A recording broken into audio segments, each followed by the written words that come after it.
Filmlər və həyatlar. Hər bir film çəkildiyi və ya bəhs elədiyi dövrün güzgüsüdür. Kinematoqraf fərqli müəlliflərin, fərqli rejissorların gözündən dövrün reallıqlarını, sosial-iqtisadi vəziyyəti əks elətdirir. Dəyişməyən tək şey isə insan hissləridir. Hissləri nə dövr kütləşdirə bilir, nə də çətinliklər. Bəzən də bir film adı ekranda əsla tamamlana bilməyən bir dialoqu tamamlayır. Bir şeyi yadından çıxartma. İndi mənim səndən başqa heç kəsim yoxdur. Heç kəsim. Başa düşürsən. Ölsəm, bağışla.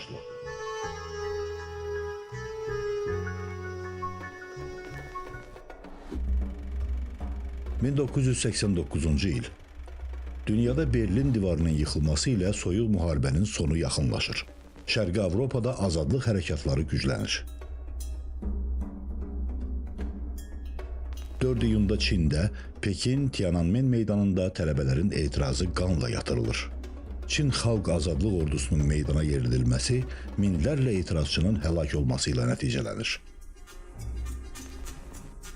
Yanvarın 20-sində ABŞ-də ata George Bush hakimiyyətə gəlir.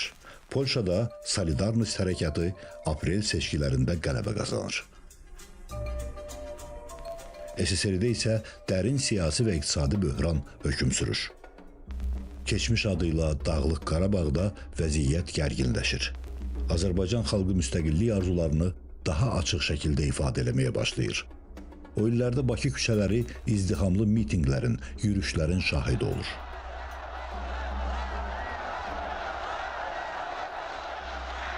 Bir iqtisadçı kimi bu qərarın əleyhinəyəm. Ona görə ki, Dağlıq Qarabağ Muxtar Vilayətində bütün iqtisadi göstəricilər digər ətraf rayonlardakından həddindən artıq yüksəkdir.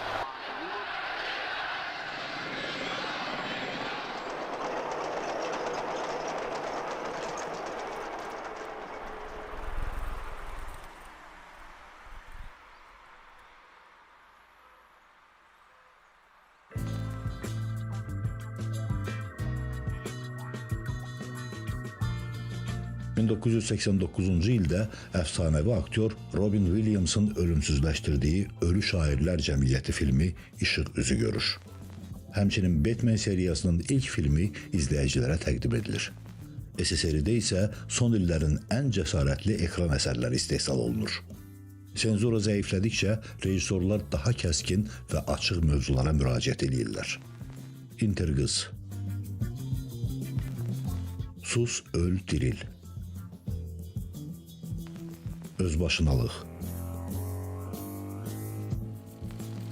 Lətifə və sair filmlər Sovet kinematoqrafında öz yerini tutur. Məhz həmin ildə rejissor Rasim Ocaqovun quruluş verdiyi, Rüstəm İbrahimbəyovun ssenarisi əsasında çəkilən Ölsəm Bağışla filmi Azərbaycan kino səhifələrinə daxil olur.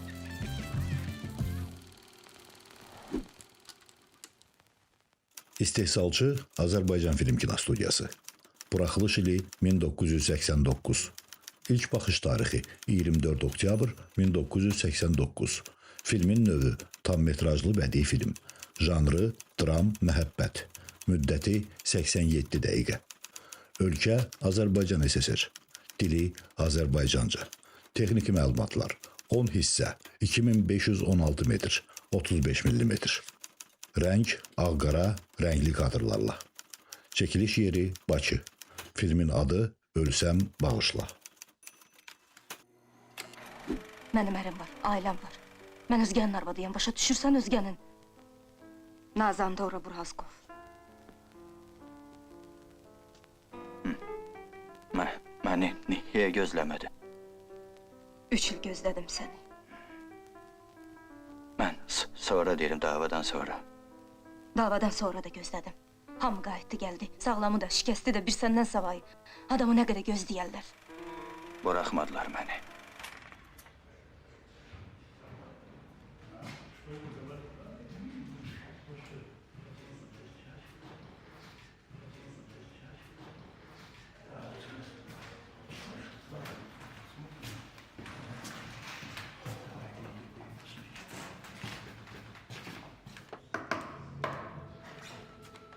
hansı yeri tutur mənim bu filmdəki taley varağım deyə bilmərəm.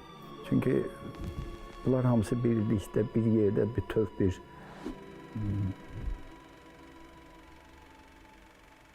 bir konseptual, Rasim Ocağovun bir konseptual marağı, istəyi, həyəcanı, narahatçılığı həll etmək bir sualı. Bunlar hamısı yalnız qırmızı bir xət kimi bütün onun yaradıcılığında gedir.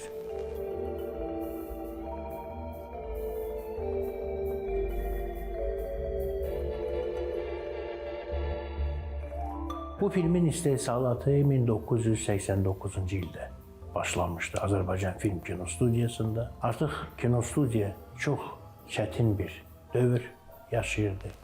Artıq Sovet hakimiyyəti dövründə sonları idi. Və mən hesab edirəm ki, Ölsən Bağışla filmi tarixi bir dövrə həsr olunub. Çünki bu filmdəki hadisələr İkinci Dünya Müharibəsi dövründə cərəyan edir və film müharibə kadrları ilə başlayır. Və sonra artıq müharibənin sona çatması, qələbə və başqa hadisələr burada bir-birini əvəz edir.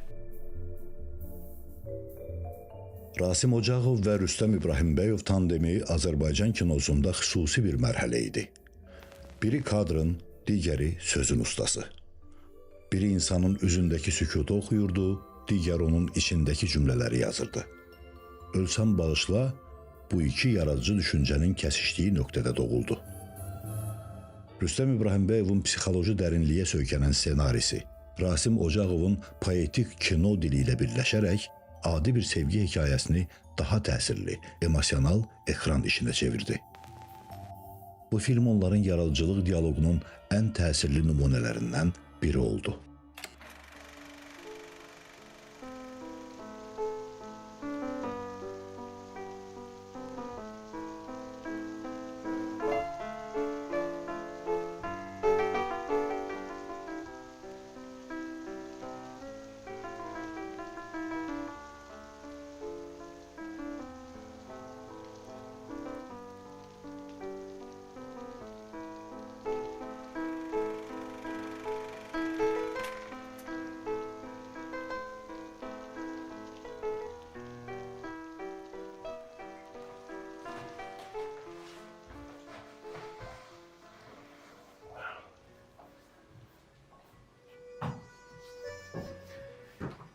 Təxminən belə. Əgər film çəkirdi, tutalım bir 3 ay, 4 ay. Təxminən belə hər gün Elbrus müəllimlə biz belə girərdik, görüşərdik Rasim müəllimlə. Və o qəbul edərdi artıq, hər şey hazırdırmı, çəkilişə başlaya bilərikmi? Və çəkilişə başlayırdıq.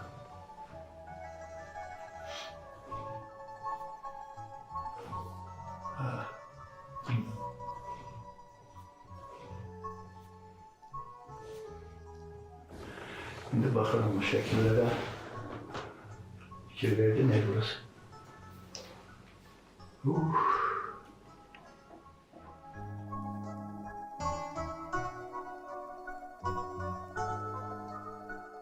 Mən Rasim Ocağovun bütün işçilərinə, hamısını bir yerdə kollektivdən artıq bir söz deyərdim, Azərbaycan sözü deyərdim, ailə, bir ailə kimi idi. Rasim Ocağov öz qrupasına təsadüfi adamı çağırmazdı. Yəni, və yaxud kimsə xahiş eləsin ki, bəs Rasim mənim bu uşağı götürün, sizin kollektiv dediyiniz o kollektivdə çalışsın, peşəsini bilməliydi. Çünki Rasim mənim həddən ziyadə özü, daicəsinə, öz işinə münasibəti olan peşəkar, tələbkar bir insan idi və əlbəttə ki, onun kollektivində, dediyiniz o kollektivdə, yəni o ailəsində mütləq peşəkar, tələbkar və öz işini sonuna qədər bilən adamları yığardı.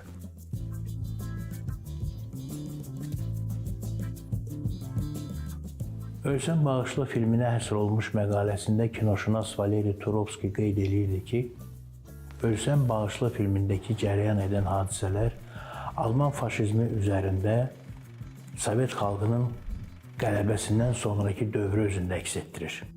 Lakin bu filmdə qələbə hiss olunmur. Bu filmdə qələbə mühiti yoxdur.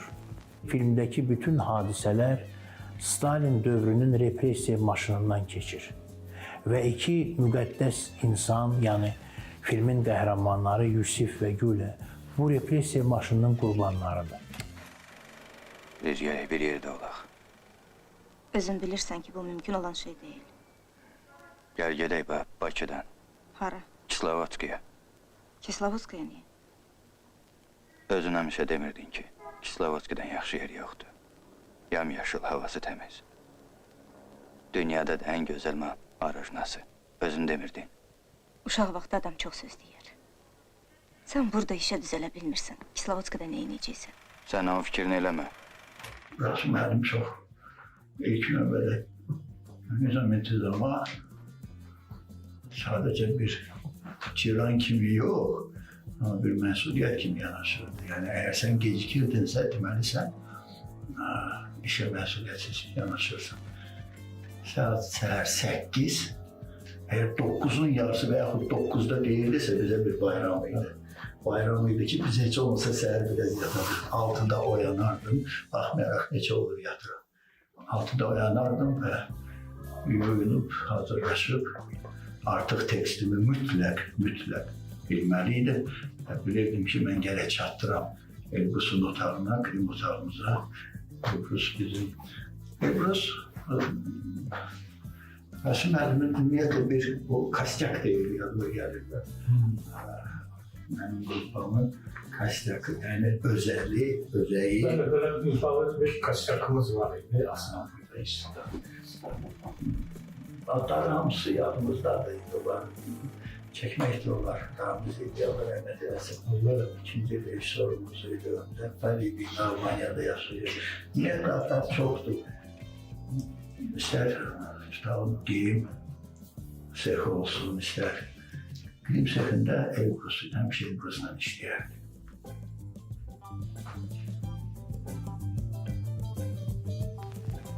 Ölsən Bağışlanın çəkiliş prosesi özü də film qədər dramatik idi. Xüsusilə köhnə dövrü əks etdirən səhnələrin yenidən qurulması böyük çətinlik yaradırdı. Dekorasiyalar, kostyumlar, məkanlar hamısı dövrün ruhuna uyğun bərpa edilməli idi. Filmin əvvəlindəki partlayış səhnəsi üçün Moskvadan kaskadyorların dəvət olunması filmin büdcəsini xeyli artırır. Səhnə bir neçə dəfə çəkilir, amma rejissor istədiyi təsiri əldə edə bilmir.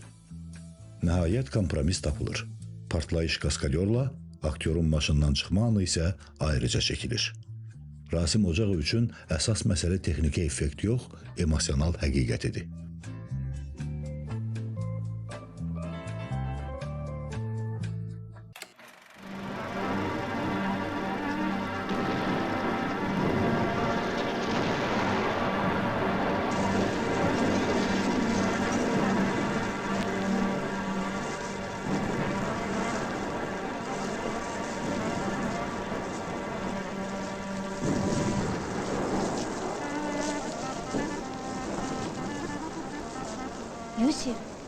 Yusif, nədir yuxulamısan?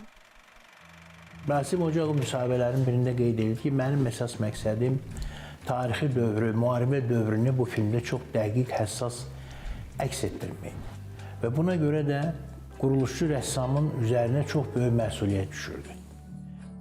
Dekorasiyaların qurulması, lazımı olan mebel və əlbəsələrin tapılması, natura çəkilişlərinin dəqiq olması, ümumiyyətlə geyimlər, kadrda olan tarixi dövrü əks etdirən avtomobillər və s. bunlar çox dəqiq olmalıdır. Və artıq zaman ötmüşdü və bunları hamısını tapıb əldə etmək çox çətin idi. Lakin bütün çətinliklərə baxmayaraq, həmin o tarixi dövrü çox dəqiq əks etdirməli idi. Və mən hesab edirəm ki, Rasim Ocağov buna filmdə nail olur.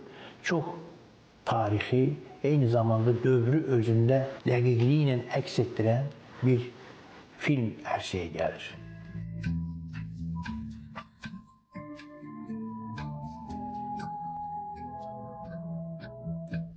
Kino çox qəliz bir sənətdir. Çünki kollektiv sənətdir. Yəni kollektiv sözünə müraciət edirik. Nəyə görə? Bir insandan asılı deyil. Bir nəfərdən asılı deyil. Asılı olan, yəni kimdən asılıyıqsa o bütün o qruplar təbii ki rejissordan, təbii ki filmin qurucusundan, onu yaradandan və o necə sistemi qurursa, o sistemin üzərində, ətrafında asılı olaraq bununla biz çalışırıq.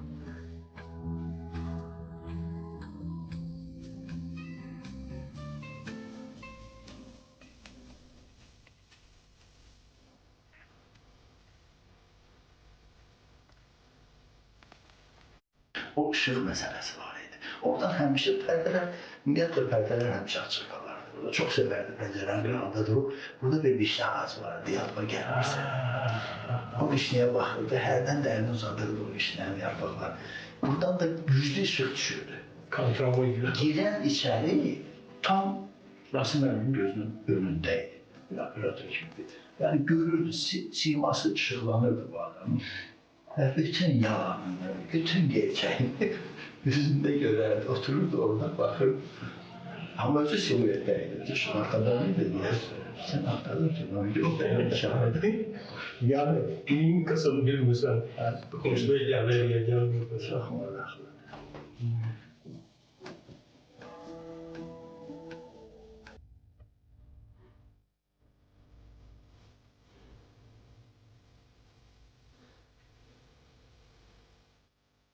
Ölsən Bağışla filminin əsas çəkilişləri Bakıda aparılıb. Filmdəki bir sıra səhnələr şəhərin müxtəlif məkanlarında, xüsusilə İçəri şəhər ərazisində lentə alınıb. Dava səhnəsi üçün uzun müddət məkan axtarılıb və nəhayət Qala qapısı yaxınlığında uyğun yer tapılıb.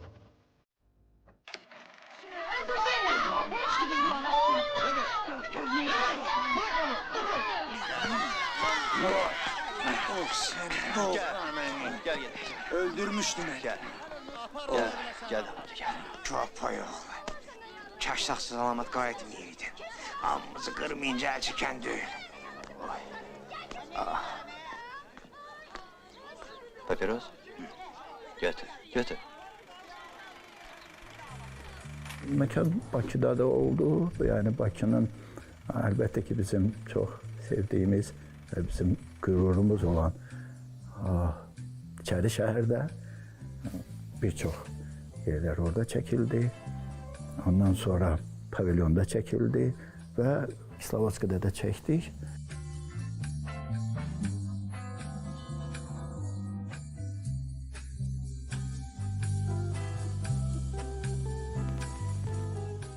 Filmin bəzi epizodları isə Rusiyada çəkilib. Bu məkanlar hekayənin vizual quruluşunu genişləndirib və süjetin miqyasını artırıb. Beləliklə film Bakı və Rusiyadakı məkanların vəhdətində formalaşıb. Ölsən Bağışla filmi mənim üçün böyük bir məktəb filmi idi. Və bunun məkanları böyük mənada məkanların fərqi yox idi.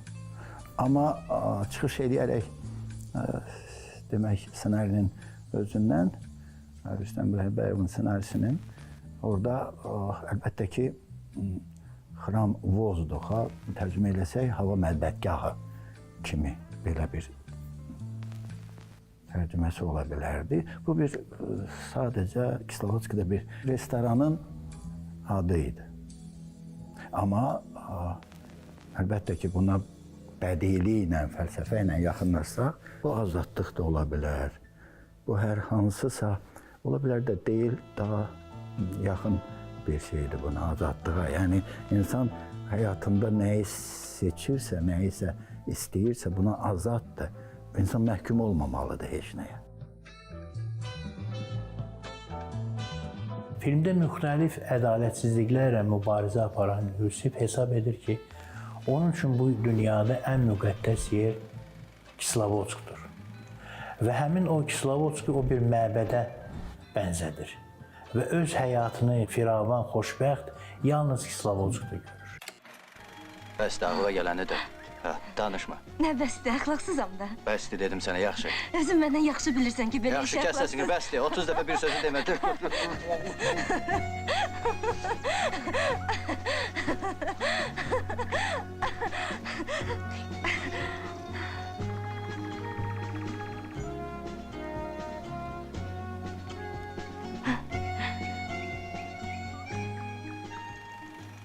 Filmin finalında Yusifin ölümü sanki ona azadlıq, rahatlıq gətirir.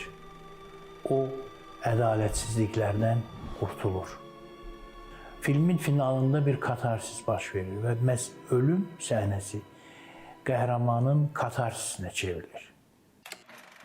Bir də ki, axı bizim 10 uşağımız olacaq. Mən tək onlara necə baxa bilərəm? Heç olmasa mənə biraz kömək elər. Bir də axı biz burada ömürlük qalmayacağıq ki. Uşaqlar böyüyüb köçüb gedərik Bakıya. Düz demirəm? Mütləq köçüb gedərik. Bu evi də saxla.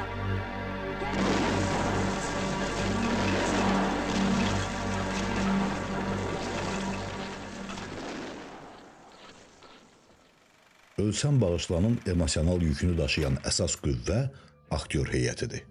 Fəxrəddin Manafov Yusif obrazında daxili ziddiyyətləri, susqun ağrını və peşmanlığı böyük incəliklə təqdim edir. Bu rol onun yaradıcılığında xüsusi mərhələ kimi yadda qalır.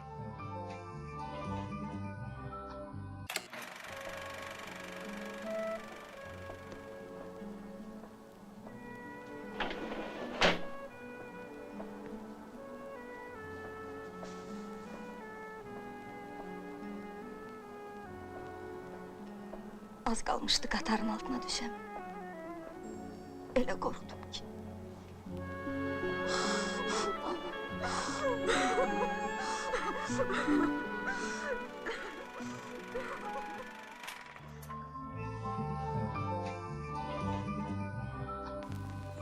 Gülə obrazı Gülzar Qurbanovanın kinoda ilk böyük rolu idi. Moskva Kinematografiya İnstitutunu yeni bitirmiş aktrisa üçün bu film həm debüt, həm də imtahan idi. Filmdə Muxtar Maniyev, Hacı İsmailov, Həsən Məmmədov kimi tanınmış aktyorlar da çəkilərək obrazlar palitrasını daha da zənginləşdirirlər.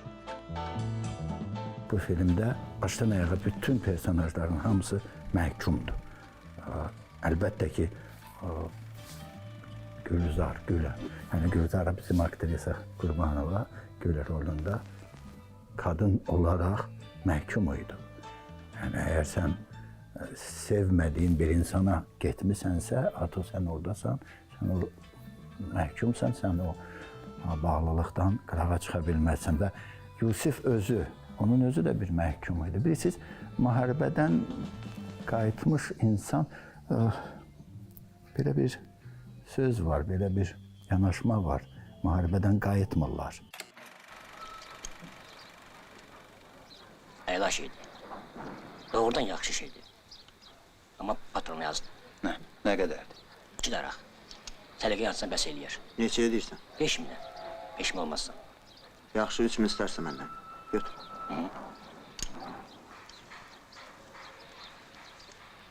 Ayrı bir şey lazım deyil. Yox. Xeyirli olsun. Ölsən Bağışla filminin uğurlu cəhətlərindən biri də ondan ibarət idi ki, Rasim Ocağov hər zaman olduğu kimi yenə də çox dəqiq və maraqlı bir aktyor ansamblı filmə cəlb eləmişdi. Filmdə rejissor Rasim Ocağov rənglər vasitəsilə çox maraqlı kontrapunkt yaradır. Əgər filmin əvvəlində biz ağ-qara təsviri görürüksə, filmin finalında isə biz rəngli təsviri görürük. Və bu rəngli təsvir də rejissorun nöqteyi nəzərindən bir rəmzdir. Və bu rəmz yeni həyatın sanki başlaması deməkdir.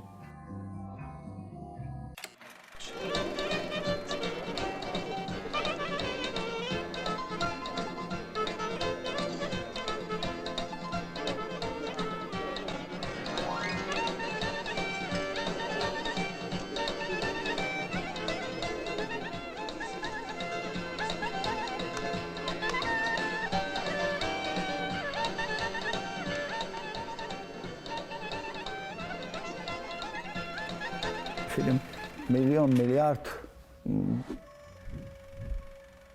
cüzilərlə yığışıb, birləşib qurulan bir işdir. Amma gözümün qarşısında və həkk olunmuş şuurumun altında, düşüncəmdə, yaddaşımda eşələsəm də onları yalnız və yalnız mənim ustadım Rasim müəllim gəlir gözümün qabağına.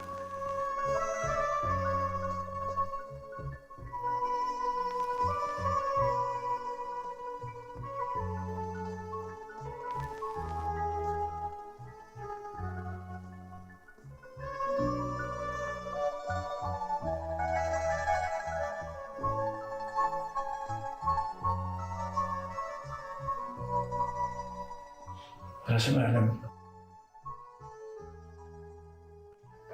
vallahi mən o qədər xoşbəxtəm ki, elə bir müəllimlə, elə bir müəllimimlə, ustadımla rastlaşdım.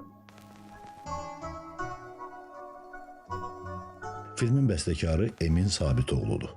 O, Rasim Ocağovun filmlərində həmişə əsas yaradıcı silahdaşlardan biri olub.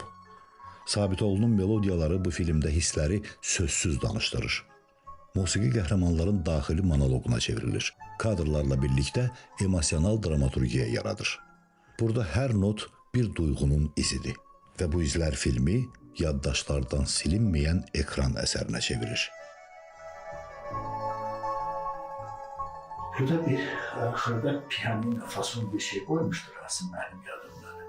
Və Emin müəllimlə hər dəfə mən hansısa filmin üzərində işləyəndə o musiqi üzərində işləyərdilər. Emin müəllim artıq haradasa belə deyək də çenarik hazır gələrdi və Rasim müəllim qulaq asardı. Özdə Emin müəllimə tökdürürdü oradakı belə yox, belə yox belə. Ölsən Bağışla filmi Rasim Ocağovun yaradıcılığında mən hesab edirəm ki, ən dramatik və ən təsirli filmlərdən biridir. Və çox maraqlısı odur ki, onun Sovet dövrünə düşən son filmlərindən biridir. Xanımınızla rəqs eləmək olar? Нет, Yox, не разрешаю. olmaz. Что ж ты так эдик? Bu nədir, Edith? Что ж ты не объяснил? Ona başa salmamsan bəyə? Yaxşı deyil axı. А почему? Niyə olmaz?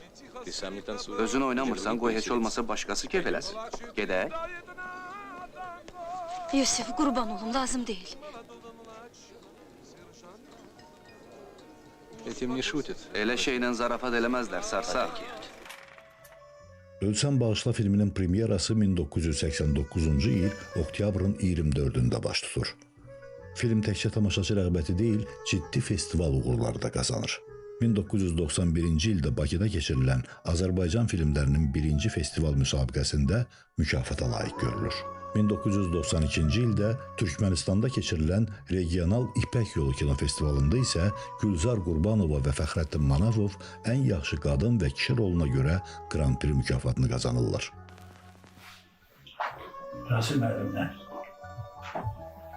bir də bir film işləsəydi. Bence biraz necə deyirlər, tez getdi də. Ən azı 1-200 tane film çəkirdim. Sonuncu yadımdadır da, son işin istəyəcək Günəş. Sınav yox. Değil. Təəssüflər olsun ki, olmadı.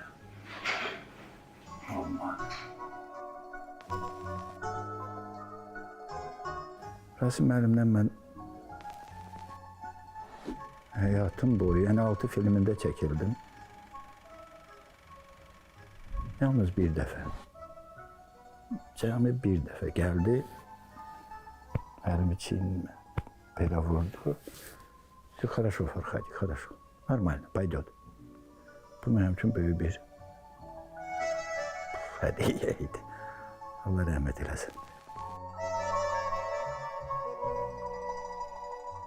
Ölsən Bağışla Azərbaycan kinosunda psixoloji dərinliyi ilə seçilən filmlərdən biri kimi yadda qalır. Bu film sevgi, peşmanlıq və bağışlamaq haqqında çəkilmiş bir etirafdır. İnanırıq ki, verilişdən sonra bu filmə yenidən baxmaq tamaşaçı üçün daha maraqlı və daha mənalı olacaq.